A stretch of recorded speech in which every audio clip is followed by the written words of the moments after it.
This show is sponsored by Den 10 Insurance Services, helping businesses get the right insurance for all their insurance needs. Visit den10.io to get a quote. DENTEN.io. And remember, when you buy an insurance policy from Den 10, you're giving back on a global scale. Hello, all my entrepreneurs and business leaders, and welcome to the Michael Esposito Show, where I interview titans of industry in order to inform, educate, and inspire you to be great. My guest today has served as the Regional Chamber of Commerce's president and CEO, as well as the Chamber Foundation's president since 2014.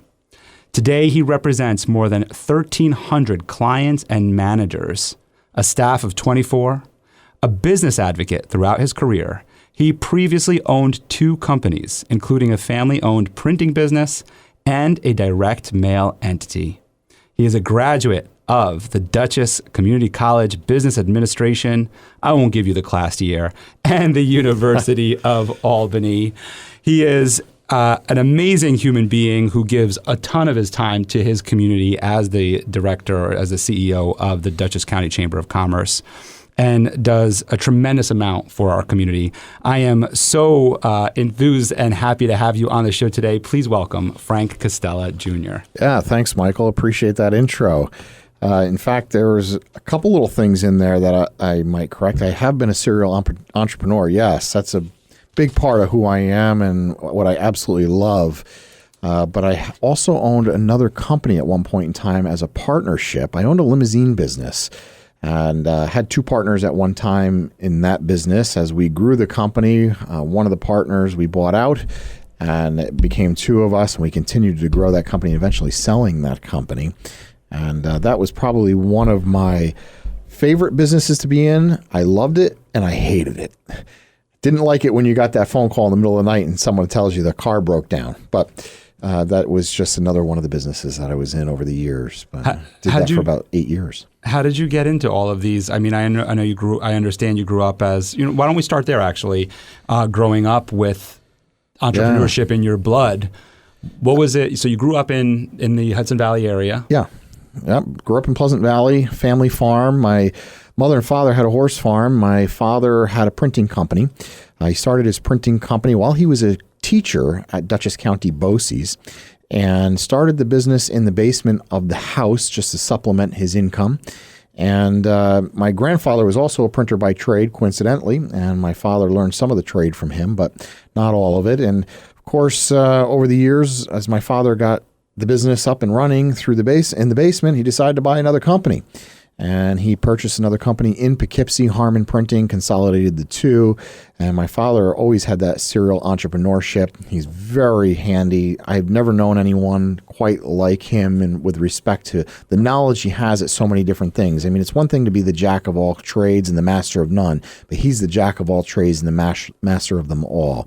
He's a hunter, he's a fisher, he's a mechanic, he's an engineer, he's a photographer, he's worked for the CIA, he's done work obviously in his own companies, but he's grown successful businesses, and he just has a mind and a brain for entrepreneurship. And watching him, I've always admired that entrepreneurial skill set, and he always taught me to be that entrepreneur that is successful through honesty and successful by learning and listening, and learn your craft and learn your trade, and then excel through customer service the rest of the way. So after watching him and realizing that's what I wanted to do, is eventually own a business following college, decided to move on into the business and started off in the family's business in 2000. I had obviously worked there previous to that through summers, and helped to put me through college working there in addition to working elsewhere. But that was the goal for me, was eventually to go into that business and at some point in time take it over. Obviously, we know the end of that didn't exactly happen, but what led me to the printing business, or I should say helped to grow the printing business, was just through my father's leadership and his ability. But my mom was there alongside as well. My mother was also that entrepreneur. She was the attention to detail, I like to say, and she was the finance side of things and made sure that the bills were paid. And between my mother and father, they made a terrific team over the years. So as time went on, I decided that the company needed to grow through acquisition of a direct mail company.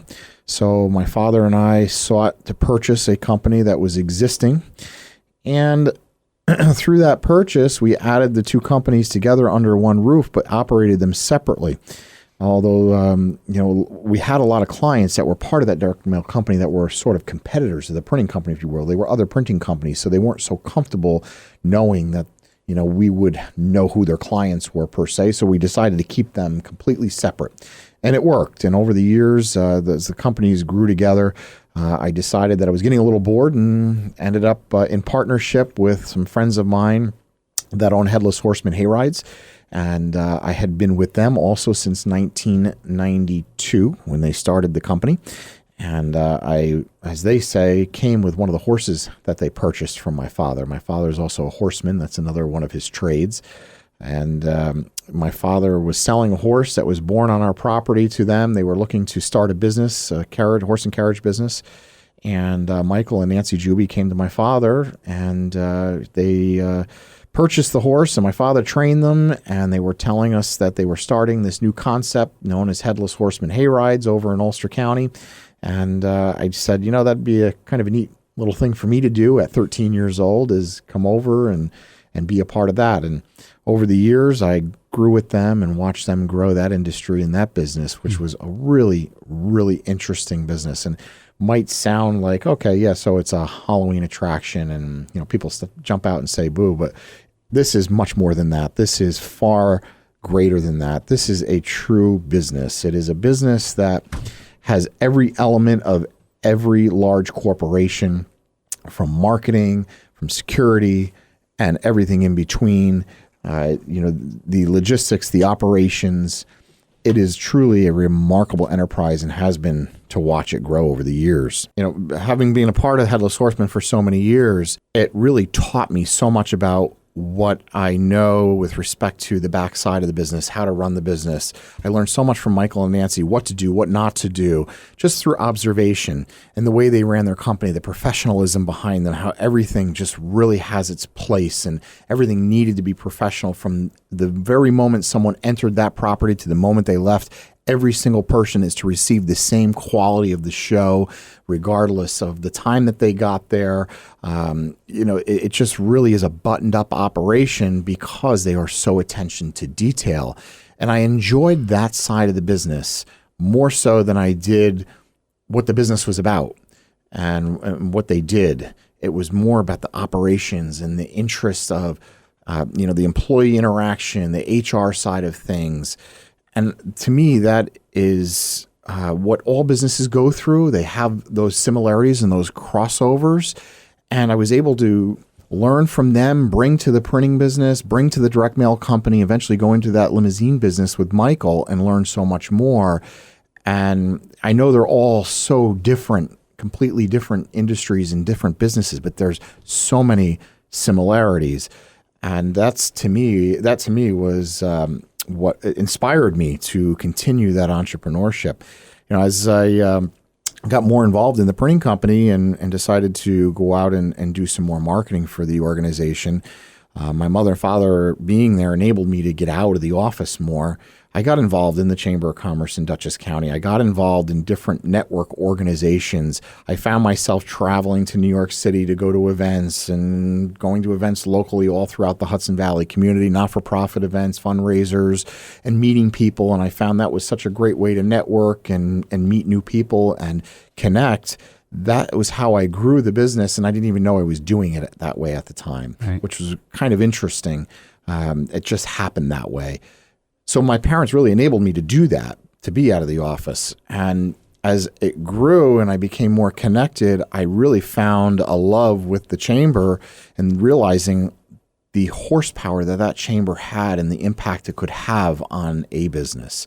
And it really didn't matter the business. And it didn't matter whether someone was a manufacturer, they were a car service, or they were anything else in between, healthcare industries and insurance industries, the list goes on. Business to business connection, business to community connection, it was all there. It was community building, it was economic impact.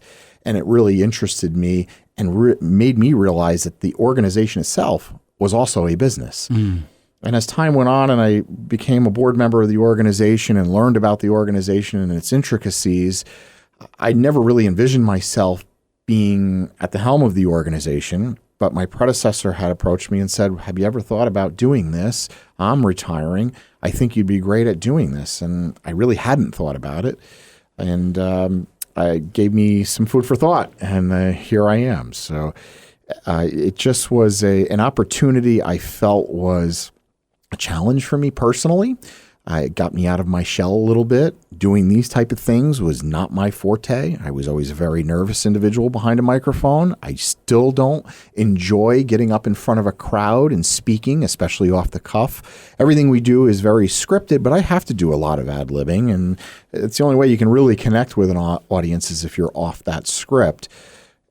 As much as I don't necessarily enjoy doing that in front of a crowd, I'm still very nervous about that. I think that's also what keeps me on my toes. And I think that's what keeps anyone on their toes.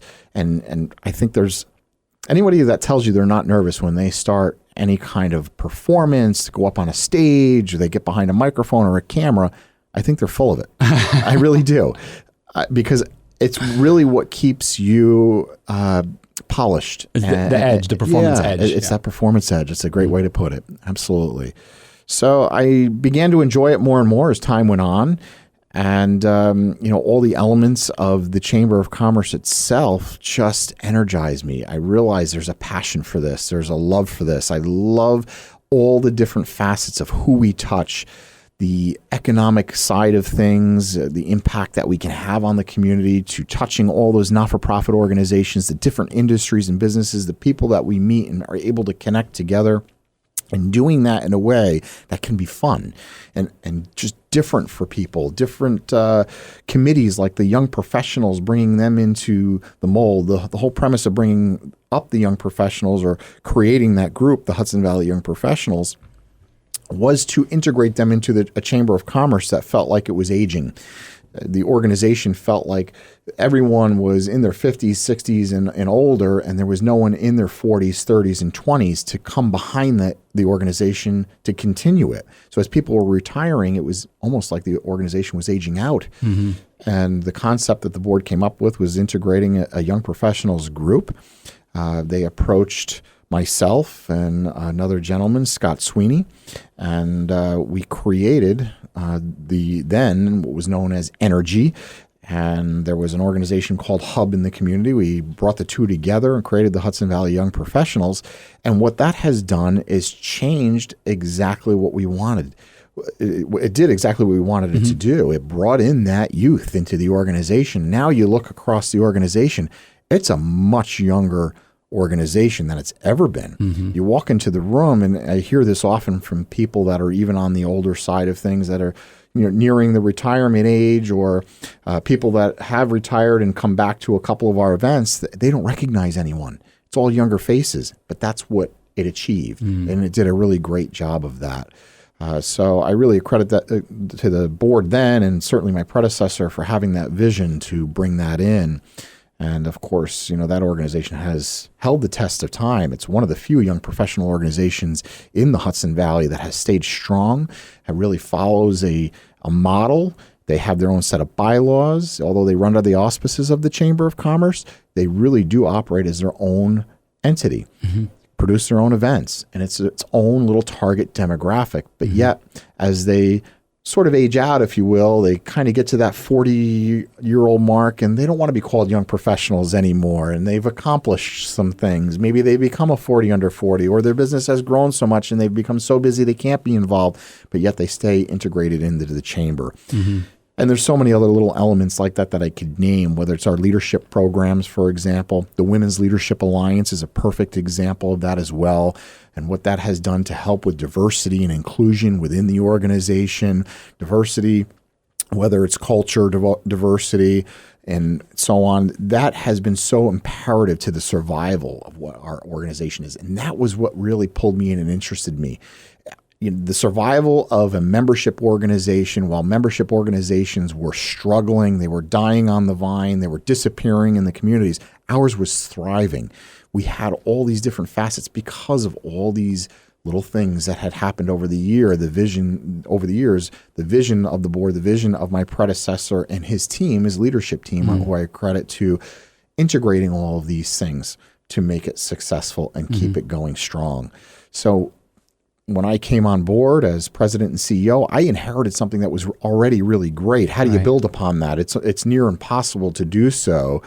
And that was, and it has been, a challenge of my own.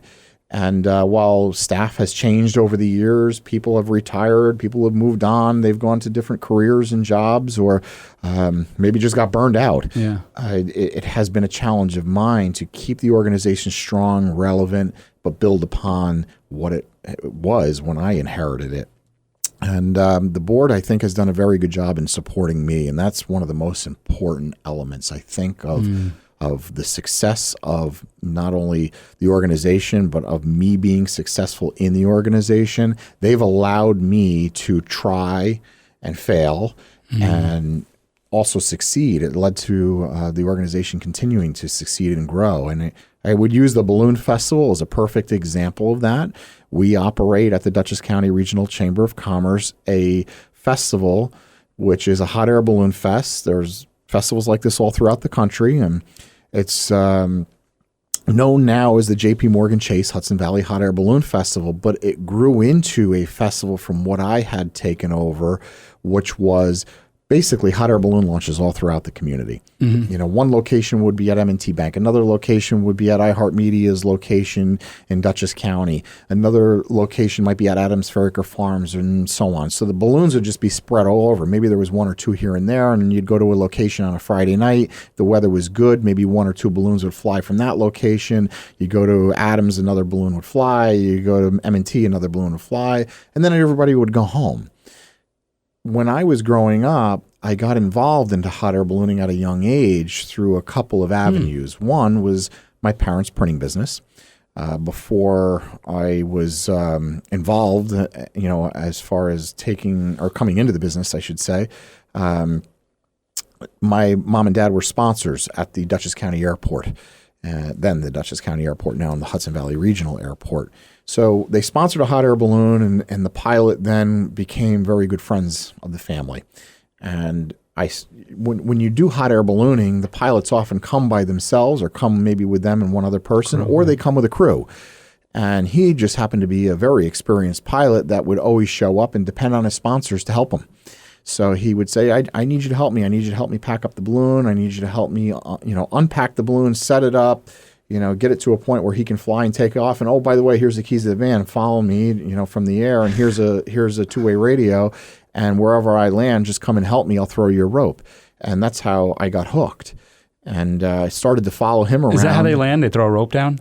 I never saw how they land. Not often. Yeah, sometimes they do throw a rope, or, I was an inexperienced crew member, so he would throw a rope because of, the inexperience of myself. But, as you get to know it and you learn about it, there are, obviously ways that they will land. But in higher winds, they will throw a rope just for their own safety. So the balloon, it depends on where they land, too. If they're in a smaller space, they may throw you the rope, or if they're in a bigger field, they probably won't. But, it just became something to me that was very interesting and fun. It reminded me of growing up around the horses and the camaraderie that we had with the horses, and going to horse shows as a kid, and being around family and something fun. And a lot of people think it's hard work to do that.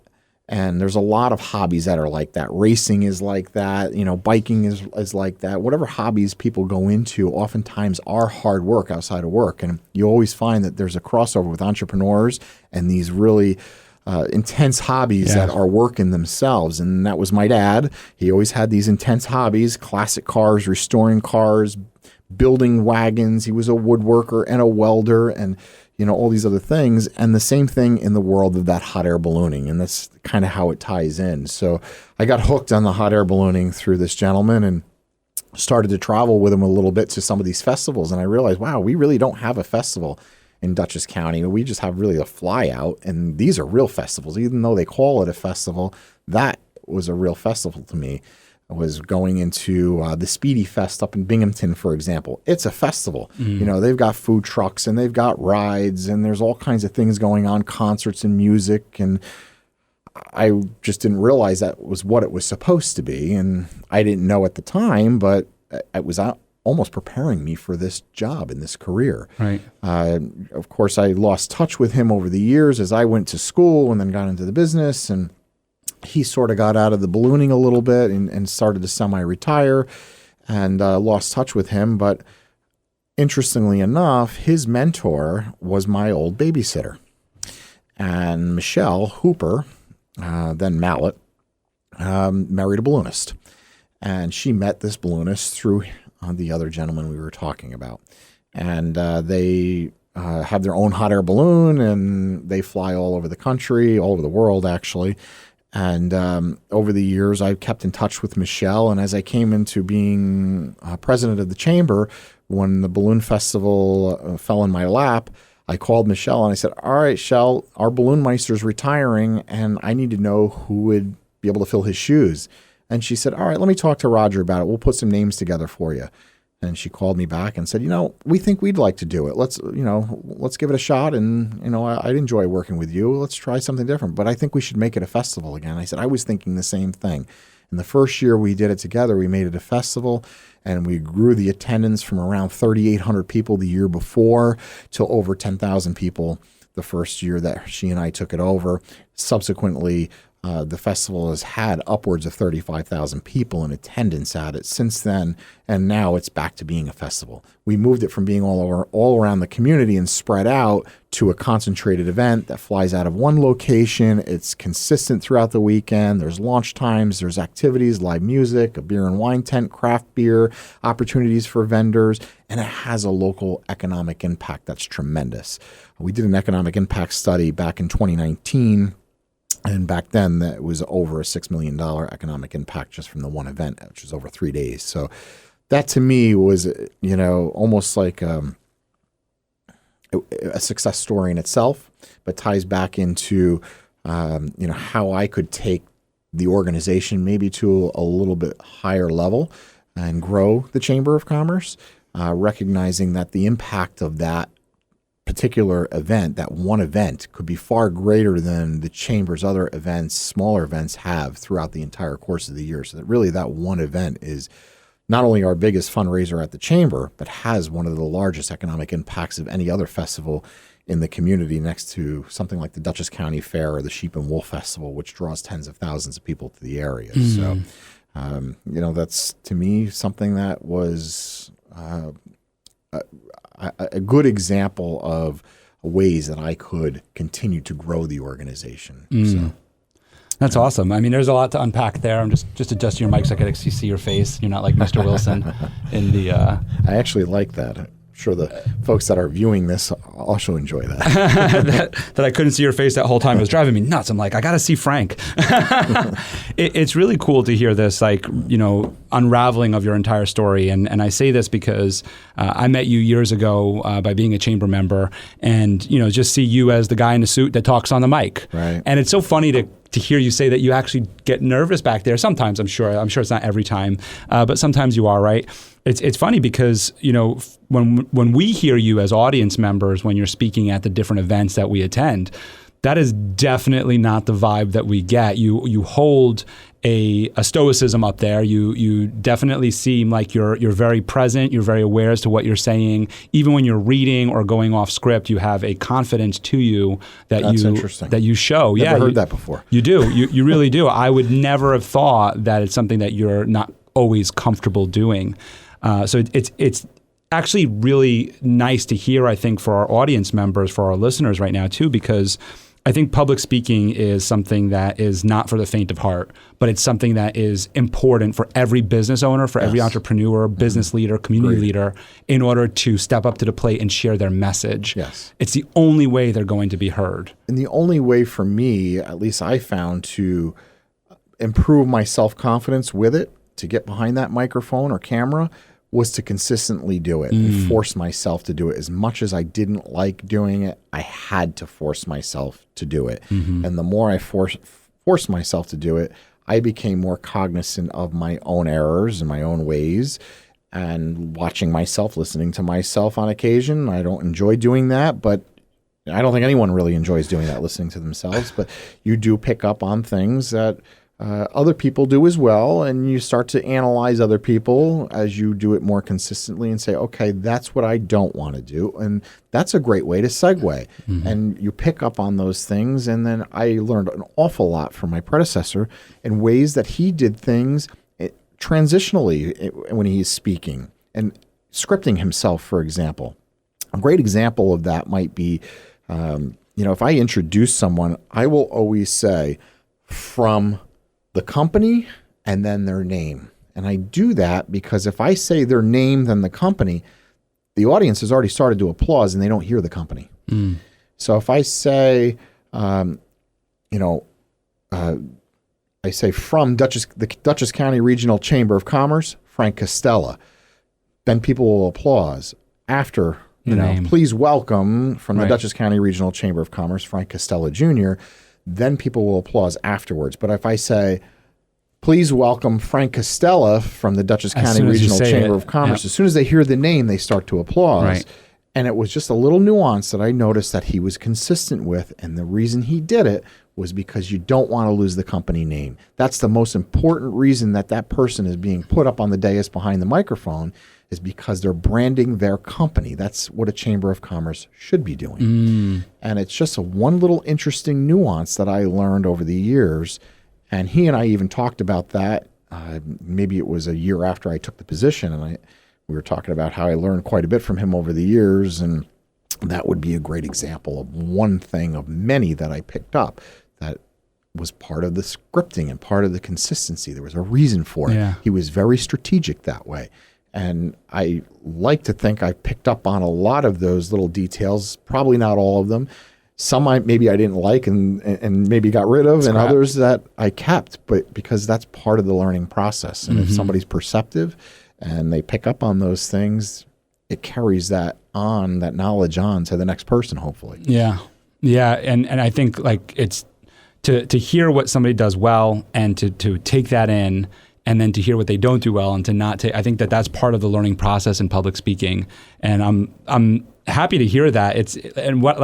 Like I say, why I bring this up is I'm happy to hear that you had that kind of background and nerves and continue to do, as you said, because again, I hope that this inspires our entrepreneurs, business leaders, community leaders who are listening, that, even if you're nervous, you can step up and do it. And also to listen to the people ahead of you and that are sharing things.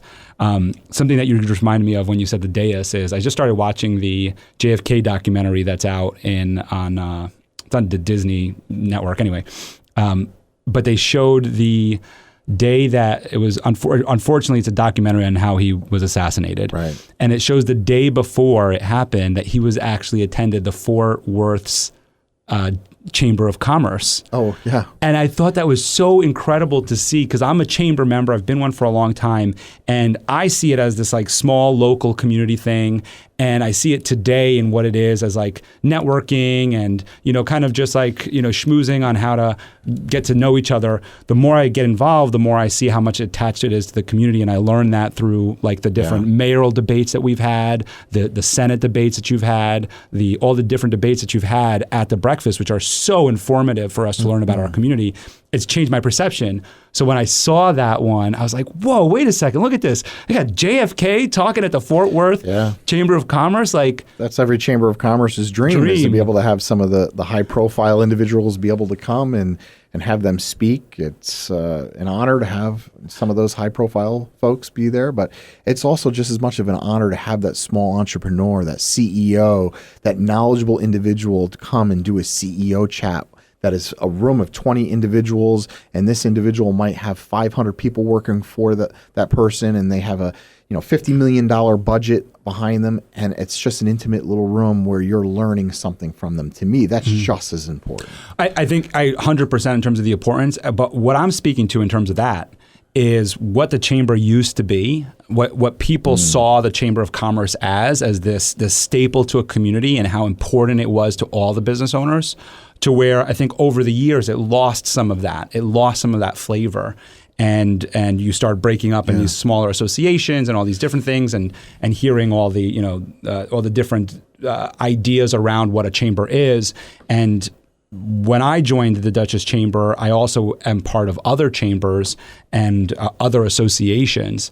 And so for me, what I see and everything you just talked about, and I see it with the other big chamber in our area as well, what I see is that you're kind of bringing it back to those days, especially when I see the breakfasts.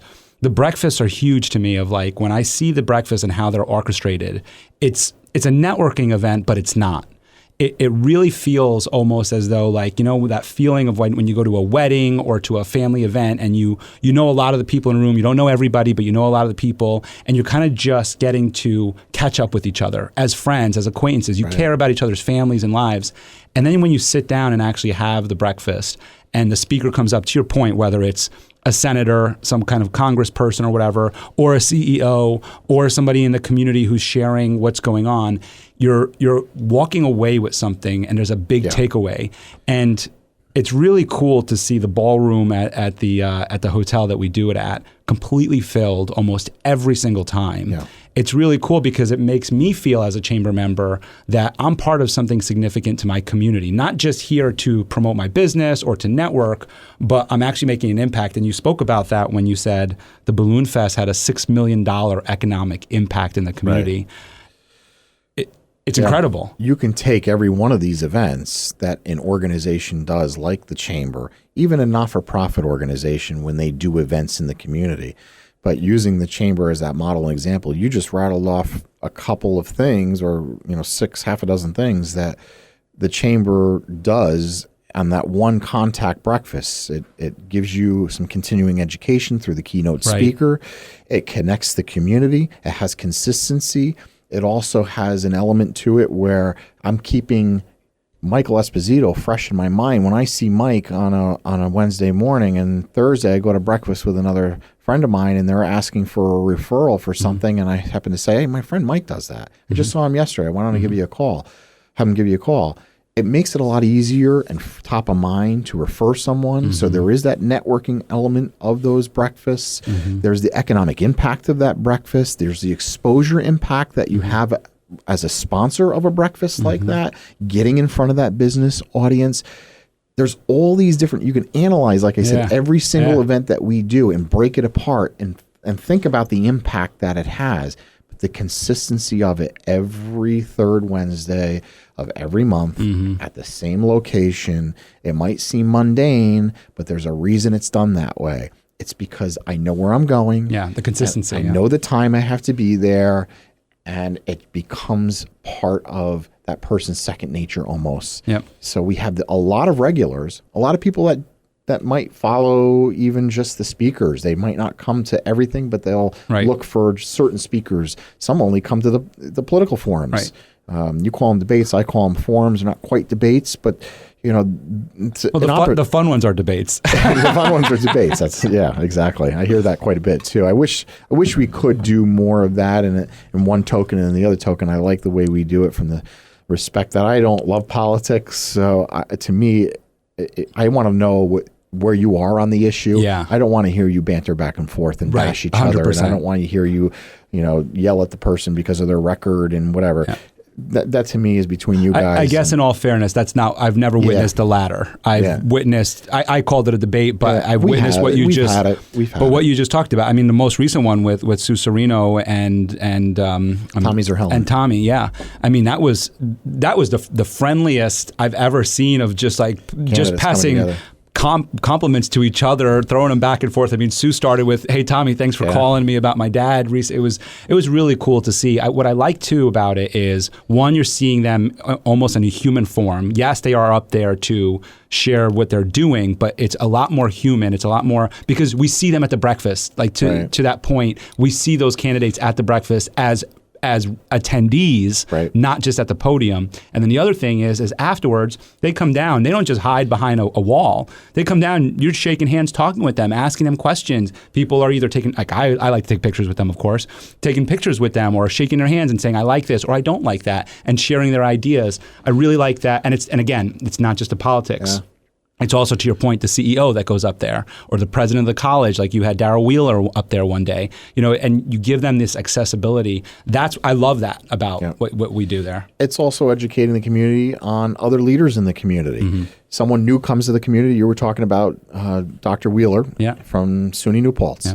And he was a new president of SUNY New Paltz, and we reached out to him to welcome him to the neighborhood. We wanted him to know that you're an instrumental leader in our area. We want to get to know you, and we want you to get to know us. We want you to know that we're here to support you, that this is a wonderful place to live. It's the best place to work. It's the best place to raise a family, and we want you to feel like that family. So that's why we do that. We give them an Adams Fairacre Farms basket. We give them local wine from Millbrook Winery. We want them to know that this place has so much culture, so much art, so much life to it, quality of life that is unparalleled anywhere else that they go. So I like that, and that's great for us to talk a little bit about, because part of what we're talking about here is, of course, you and your history and your history in the area and your entrepreneurship in this area, and of course the Dutchess Chamber, which you're so involved in, and so of course it's taking the bulk of this conversation. But I think the other thing that's important for us to talk a little bit about is, what does this area offer, right? So I would assume, for me, that most of my listeners are people from this area. And the reason why is because I network a lot in this area. I've had a lot of chamber members on, and so maybe they're listening right now, right? And of course, we have people from across the country, because I'm very fortunate to have people come on the show via different PR agencies, and that's wonderful, and I'm truly appreciative of that. But focusing on this area, because my assumption is that, again, that a lot of the people listening are entrepreneurs in this area, are leaders in this area, and some of the things that I know are challenging right now are starting a business anywhere you are, but specifically to our area and what you see as like a really great benefit to them. And then the other one is hiring employees, as challenging across the country. But again, I'm asking more specifically to this area, what you see, because you're so right there, like nose to the ground with what's going on in the community. What do you see in terms of those two questions? Yeah, and there's a lot of components to both of them, and a lot of challenges and a lot of positivity. I've never seen growth the way I have in the city of Poughkeepsie and in Dutchess County as I have now in my lifetime, although I'm relatively young, but I think my parents would agree with that, who are in their 80s or close to being in their 80s. Gosh, if they hear this, they're almost 80. So I just feel like we're at a point in juncture here, particularly in Poughkeepsie and in Dutchess County, where we have so much growth and so much positivity happening that it's almost overwhelming when you look around and you see all these new companies coming to the area, new developments happening, people moving up into the area from New York City, making it a bedroom community. Now with technology, we learned through COVID, so many people work from home, that people are living up here for the quality of life. So there's what this area has to offer has made it a bedroom community, and yet the economics of, or I should say the economic development that's happened in this area has been so strong over the last several years, and even the last decade, that we've never seen anything quite like it. There's more going on now than I can think back in history. Probably closest to it might be during the Gilded Age, when the area was just developing. With respect to developing, exactly. The city sprawl and urbanization and what have you. So I think there's this new, a lot of new lifeblood coming into the area, new energy coming into the area, which is great. And the flip side of things is that New York State is a challenge to grow a business. It is just an extreme challenge from many aspects. New York State taxes people to death, and I know that comes at a cost. It's the quality of life cost, and that's part of what we're paying for through those taxes. We have access to more here than anyone else has in the country. We have the rail trails, and we have the beautiful walkway over the Hudson, and we have all these great infrastructure here, and programs and assistance programs and so on. So there is a positivity to it, but the challenges that New York throws at us from the employer standpoint with regulation and red tape, especially with development and being in any business, when you have employees, is extremely expensive to be here for a business to grow. And to have a scalable business, a business that can hire employees and actually have a brick and mortar is getting tougher and tougher. We're not seeing as many entrepreneurs start up and grow, but yet there's still some beacons of hope out there. And take Eastdale Village, for example. That's a really good example of one of the very first projects that I've seen in Dutchess County since I've been in the business world that has encouraged a lot of small business owners to start up, some entrepreneurs to come in. Maybe they were working in their home, before Eastdale came about, and they decided to move out into Eastdale and start to grow their business. Or they just love the concept of that live-work community, and they wanted to create a business to be in there. So they were just getting creative, and they came up with a really good working example of it. But if you look at Eastdale Village, it's almost all young entrepreneurs in there. Almost every single business that's opened in there that we've cut a ribbon for had some young entrepreneur component to it.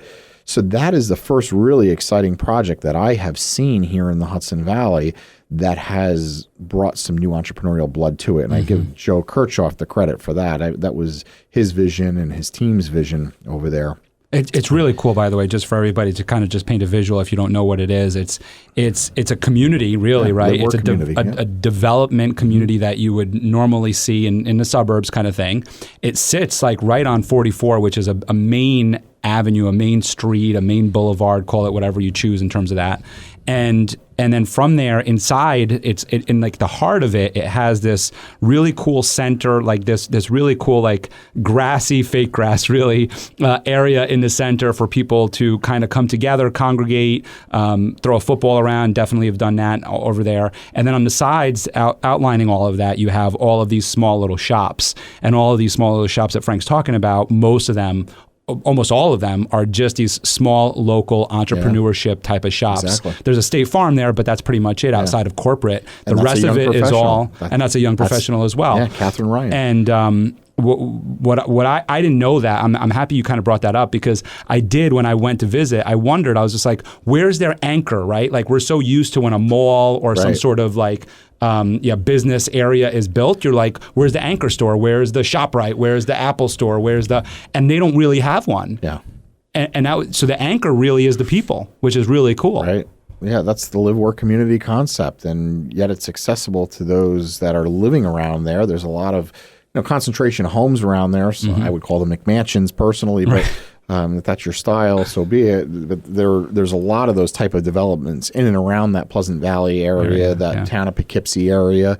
But there's also some of the older developments that are much smaller homes, Rochdale, and all along that whole Pleasant Valley 44 corridor. And they're all accessing that business structure that's in there. So it's really developed this really neat town center concept that the town of Poughkeepsie never really had. Yeah. And I know it's created a lot of headaches for the folks that are traveling through there every day and commuting to work, and they have to go through the middle of it because it is in the middle of a main thoroughfare, and it does create more traffic, but it also slows the traffic down too.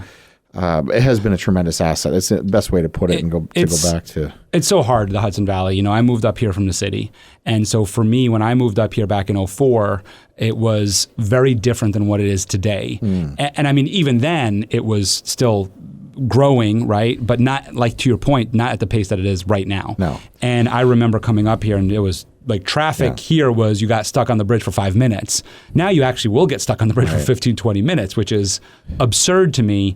But the benefit is, like you said, is it's giving opportunity to these entrepreneurs, to business owners to be able to build. And what we see too is from the business world is we got to have the people. Like I have an insurance company, right? So I have an insurance agency, and there's a bunch of other ones. And I don't view anybody as competition. I just view them as all part of people in my industry. But we still are going after almost the same pool of people. Sure. And so we need more people in order to sell to, just like any business needs more people. So there's a pro and a con to it all. But I think that this area still has so much more space to expand and to grow. So it's nice to see. Yeah. I don't see myself retiring here anymore, but that's too expensive. But that's a whole other world. You know what I'm interested in with you, and again, I want to go back to your entrepreneurial roots, is you have this one side of where you are today as the CEO of the chamber, And so you have this 30,000 foot view of us entrepreneurs. You get to look down and see us all and see how we work and see how we operate. And you offer us different things, like you said, sponsorship opportunities or networking opportunities or whatever. What I'm interested in is flipping that into your entrepreneur hat of like when you owned the limo business, when you were part of the printing business and all of that stuff. How do you see, you mentioned that there's, this was before you were talking about differences and similarities and everything. And I'm just interested in from what you see as the chamber president and CEO and seeing the needs of the entrepreneur, how do you see bringing that all kind of closer together of what the chamber is able to offer these entrepreneurs in order to grow and like what you would have liked when you were an entrepreneur? Yeah, that's a really great point. It's one is that connection to others, the expertise of what others can provide, and being able to bring in those experts on a panel to share their experience through hard knocks and to share how they've grown their business. To me, that is invaluable when you are a young entrepreneur, learning the ropes. Don't make the same mistakes I made by doing these things. We had a presentation one time, and I can remember that particular presenter saying to a lot of other individuals in the room, and it was an entrepreneur start your own business kind of workshop, and he said, your business name and your location are so important to the survival of your business. If you just name your business a generic name and it doesn't say what you do in it, it's going to affect how you grow because people don't know what you do. And it's seemingly common sense, but I see it happen all the time. And it made me start to think about, wow, yeah, he's absolutely right. I see these businesses consistently start, and I don't know what that business is based on the name of that business. It's not even in a subtitle of the business. And it's something to really think about as you're growing. Give your business every opportunity that it needs to survive. So if that's one little thing that you can fix and change while you're building that business and creating that business, fix it. So if the chamber can be a part of that mix, that media mix that you need to help your business grow, utilize the tools and opportunities that we offer. Take advantage of the networking. Get involved in your community through a committee where you can meet other individuals. Get involved in executive leadership or leadership Dutchess, where you build a cohort of individuals, or we build the cohort of individuals, and we connect you together through a 9-month program. And at the end of it, you come out with 29 other great friends because we keep the cohorts to around 30. Sure, this year just happens to be a larger class, 36 individuals in the class, but the whole objective of that is to build the connections in that network amongst those individuals. And what we find with that particular group, Leadership Dutchess, is that once they have a graduating class, they've gone through the project together, this big project that they develop and build, they've gone through all the modules and all the learning. Yeah, it's a lot of work, just like a college course is a lot of work. It's above and beyond also working. And oh, by the way, I got 3 kids at home and all this other stuff. But they have now built this bond and a friendship that they are able to now pick up the phone. Hey, what are you guys doing? I need somebody that can do this for me. And they have this connection in this immediate network that they'll have for the rest of their career here in the Hudson Valley. Yeah, the other stuff that they learned in the program is terrific. They learn fiduciary responsibilities to be on a board of directors in the community. And they learn leadership skills and team building skills. And they learn how to budget properly and so on and so forth. But it's the bonds that are the most important aspect of that community building, something like that. So take advantage of that as an entrepreneur. And I know it's a lot of work. And I see this with people all the time. They're working on their business. They're working in their business and not on their business. And that is so hard to discern the two. It's very hard to break away from working in that business when you're it. You're the person to make it happen. Right. But yet you need to be working on it too. Yeah. And that is where the chamber really excels. We have such a footprint that touches such a diverse economy and a diverse geographical area, diverse demographics, whether you're looking to touch community, whether you're looking to touch business to business, everything in between, the organization can connect you to those both communities. Yeah, I think the way that you guys do it is really great. Again, I know you're not the only chamber that does it, and but from what I've witnessed and experienced is I think that when someone's starting an association or is part of a chamber and they may be listening to this to take some notes, it's that you offer programs in all those areas that you just talked about. You offer programs like you said with leadership. And like I know somebody who's in that leadership program. He works for a non-for-profit. And I was like, oh, why are you in that? And he was telling me because for him, it's not necessarily the networking, it's the learning that he's getting out of it. And I know another person who's in it as well. He's an entrepreneur. For him, it is the learning about leadership. And then from there, then youth leadership. That's another one. You're talking to kids that are in high school and giving them programs to be able to do that. So I think it's in building out this organization, what I've witnessed is that it touches all these different areas, just like you're talking to. And I have to thank you for, I know you're a part of the decision making, for the opportunities to be able to speak to some of these, I got to speak at youth leadership. You make me a professor for the day now that you call that leadership program, because I'm going to get to speak at the leadership program there too. And I get to speak about public speaking there, and which is to me, just again, so important to business owners to be able to share their message and get their voice heard. I want to go to Headless Horseman. Yeah. I switch gears a little bit here. And the reason for it is that you had mentioned, of course, how you were part of it for so long, and you were kind of like traded with the horse. You're like an old school marriage there. My parents would take them. But something that you had said to me, probably I think before we went on the air, was that you saw this organization go from a small number of employees, under 10, all the way to a national brand. Yes. And you had mentioned when you were talking about it, you were just really talking about the Halloween aspect, but we because we're locals, know that they do a Christmas, they do a couple other things, and really huge events.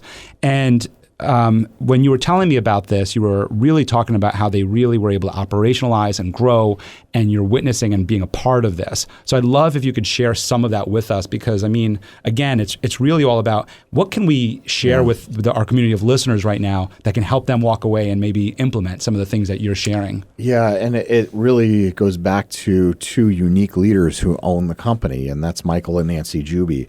And I've learned so much from them each as individuals in their own styles of management and leadership and entrepreneurship. Two very different people. Michael's background, he was a police officer, he was a detective and a mounted patrolman in the Kingston Police Force, a detective.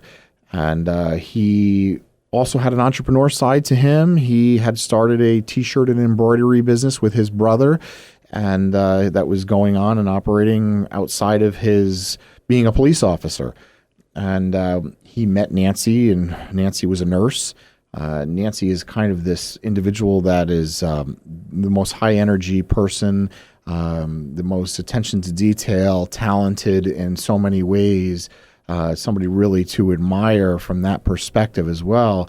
And they just had this balance of skill sets when they come together that really works for the business. And Michael brought the lens of safety and security to it, and management to it, the sternness to it, the regiment to it. And Nancy brought the creative to it. She brought the softer side to it, all the elements that really make it polish and look and appear so incredibly amazing. Michael does that too. He does it from the safety and security side of things, but when you put the two together, it just really makes this entity that is almost seamless when you arrive. It's so incredibly impressive when you see the way this place operates and how it flows, and employees and the places they're supposed to be, and the details that you go from set to set, like Broadway quality show and performance on a hayride wagon. Who would have ever thought? And then you get off that wagon and you're immersed into this property that is almost 80 acres in the Hudson Valley. In the depth of night, in the dark, people get immersed in that, and it becomes an experience that you cannot recreate it elsewhere unless you were there on that property. You can't do that at Disney. You can't do that at Six Flags Great Adventure. You can't do it in a mall where they throw up walls temporarily to build a little haunted house during the season. This is something that is already there. It's a feeling. It's an entire immersive experience is the best way to put it. But it's the leadership of Michael and Nancy and how they've come together. And I think so many people over the years that they've employed, they've not even really knowingly did it, but they've helped them to excel and see the quality. And so many people have been loyal to them over the years at that organization because they've realized what they've learned from them, and they want to give it back to them by staying there. And yes, I've moved on and I've done things with that knowledge that have helped me to exceed and excel, but I am going to pay it back to them by staying loyal to them and being there and helping them continue to keep that operation moving forward. But it is a really unique business and a business model. But it's that skill set of the two of them separately coming together, which really makes it strong. Michael, is that, I would say he's that stereotypical police officer where he's that stern voice. He is that person in management where if he has a conflict between two employees, he brings them both together in an office and he says, okay, what's going on with you two? You tell me your side, you tell me your side, and we're going to talk about this and we're going to figure it out. Rather than beat around the bush, let me meet with this guy separately, let me meet with her separately, and, let me piece it together. Puts them together in the room, and we're just going to flush this out. And so you learn these little things that probably bringing his background as a police officer has helped him to do as a manager and a successful business owner.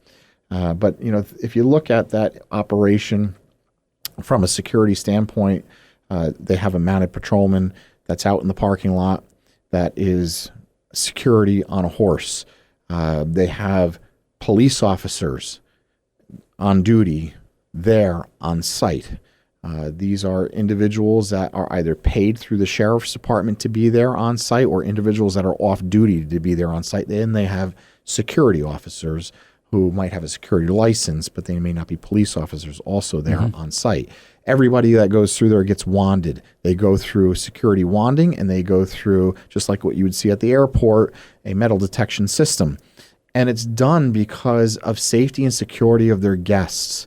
You're in a situation where you want to make sure your guests are safe. Nobody should be carrying a weapon into that place. There's no reason for it. And it's a soft target, let's face it. And from his security lens, that's what's going to make my customer feel like they're safe here once they've entered into that property. Yeah, we're here to get scared, but we're not here to get scared in real life. In real life, exactly. So he has really done a remarkable job from that lens, and it's subconscious for the guests. They don't even, but after you go through it, and it's all part of the experience. Just like you would have at Disney, you got to do the same thing. You're going through security. You don't even think about it, but it is part of that experience of knowing you are a guest that has value to them. We want to make sure you are safe. EMTs are there on site. There's an ambulance there on site. They have bought a fire truck that they own to be there on site. Safety and security was always Nancy and Michael's paramount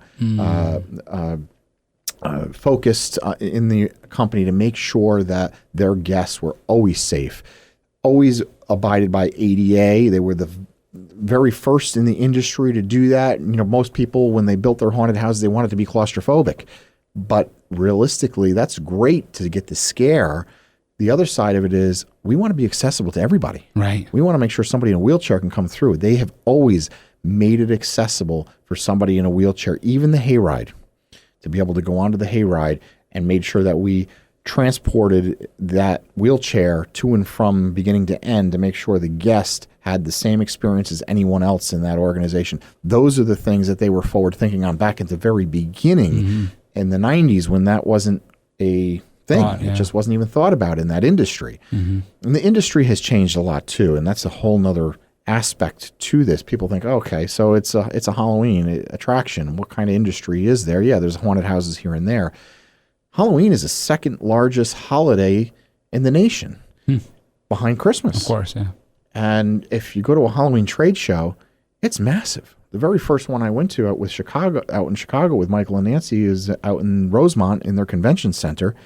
And this, I don't know how many square feet it is, but it's massive. It would take us 3 days to walk it once, no less. Okay, we would make our lists in the first 3 days, and then we go back and buy because it would just take that much time to go through it. It's that big and that massive. And back then, even now, You had people that were in the industry that would create some props, and animatronics and pneumatics were kind of new in the industry, computerization of all that, and synchronizing lighting and fog and all that type of stuff, scents, adding the scent into it. You know, people don't realize they're pumping scents into the atmosphere in a lot of those haunted houses. It's going into the fog machines. It's going into other fans and what have you, dispersing machines. Diffusers is the right word I was looking for. And all of this has been evolving over the years to help people grow and make their attractions more attractive to the guests, to make it more immersive for the guests. And they have been a part of that since the very beginning. And I can remember going and watching people who created something in their garage, literally, you know, a little gadget that was really cool. You know, you'd buy that gadget, you'd get it back, and you'd use it for a couple nights in your attraction, and the darn thing would break. It just wouldn't hold up to the volume. And then we would go and we'd tweak it, and we'd figure it out. Okay, this is how it works. Okay, I can make this better. I can add a bigger fan to this, and I can do that. And now I've got something that actually works for me. And call them up and say, hey, this is what I did. And all right, well, next year I'm going to have that all implemented, and we're working on this too. And just the industry changed and evolved. Now you've got these companies that's all they do is they produce animatronics, pneumatics for the industry, the props, the sculpting, the masks, the costumes, the detail, the makeup. All of these things that are elements of an industry, just no different than me being in the printing business. I go to a trade show and there was equipment. So there was equipment there not only for printing presses, but everything that was before a printing press. So all the computer softwares that drove all of the equipment and or setup, plate making machinery, film back in the day, whether it was different types of papers and materials, technology, softwares to run your website. You know, you go to a trade show, it's your industry. It's everything that's there that supports your industry. Halloween's exactly the same way, but just on a much larger scale because of the magnitude that it is. So watching that garage, literally back when we first started in the business and the industry was just kind of getting big. Halloween wasn't, it was trick or treat back then. Right. There were very few haunted houses. There were hardly any hay rides around back then. We were one of the first hay rides around. And now it's just this massive industry. You go there, everybody looks at Headless Horseman. You walk in with our jackets on that are all embroidered, and they look at them as, holy crap, these guys are like the industry standard. We have the folks from that industry coming to our attraction every year, actors, actresses, big names in Hollywood that are coming to see our attractions because they've heard about it in the news. In New York Times Magazine, they've heard it in Time Magazine, #1 attraction in the United States.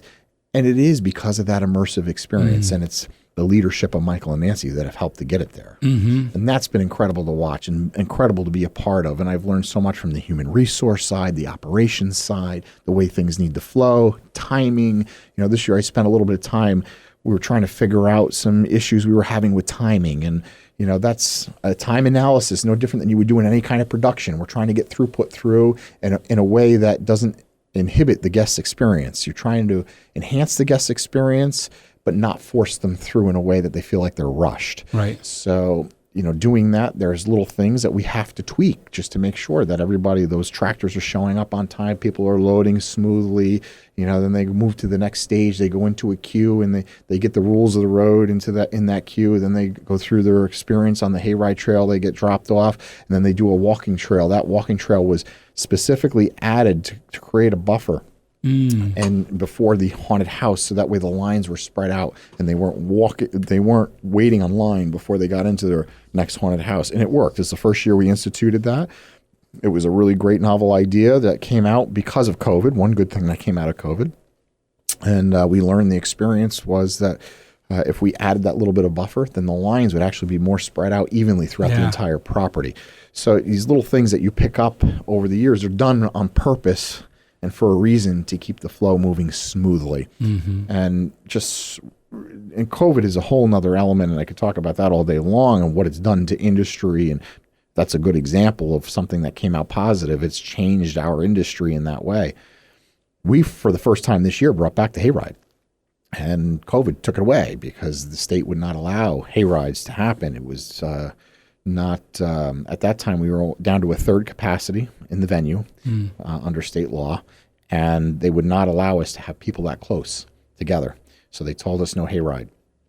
So when we start planning for the following year, after the first year of no hayride, started planning for the following year, we didn't know where the pandemic was going even at that point, and we needed to know because we needed to set up. We start setting up, and from the moment that place is closed, from Frosty Fest, and we can talk a little bit about that. There's another animal in growing that business. Same thing with American Made Monster Studios, which is another sort of branch off, kind of a neat concept of that business. But they take the operations and they tear down from Frosty Fest, and then they're already planning and rebuilding for the following year. So their crew at Headless Horseman is already working on the props and working on the planning. So we needed to know, are we running a hayride in February? They needed to have that answer because they were going to, as soon as that thaw happened, they needed to start construction for the following year. And if they needed to build a walking trail or bring the hay rides back, there's a big difference between the two and what we need to operate and how we need to open and the way the flow of the property works, and the expenses, of course, all related to that. You're running all those tractors and wagons. There's more to it than just a tractor towing a wagon. Those wagons have brakes on them for safety. Those wagons are made with stairs on the back of them. They need to be serviced. They need to have wheels pulled off them, inspections. So there's a lot more to it. They go through and take the extra mile. We put ourselves through a rigorous inspection from New York State. That is not even a requirement of us, and we were doing that back before New York State even began to require of industries that were amusement style. We would put ourselves through fire inspection, for example, and we would proactively call the fire department and calling fire inspectors to make sure that what we had in place and the way we were operating was safe for the guests. There's security protocols in place. For example, if there's ever a fire in one of those haunted houses, we have it set up so the lights all come on as house lights, and somebody goes and they just need to flip two switches that controls everything in those haunted houses just for safety lighting, and that there's obviously fire exits in the right places in the right distances, and that we're putting only so many people through at any given time to meet capacity. All of this is it's business. It's all interesting to me, and I felt like over the years that I was so enthralled by that and interested in it, and it became a part of me. So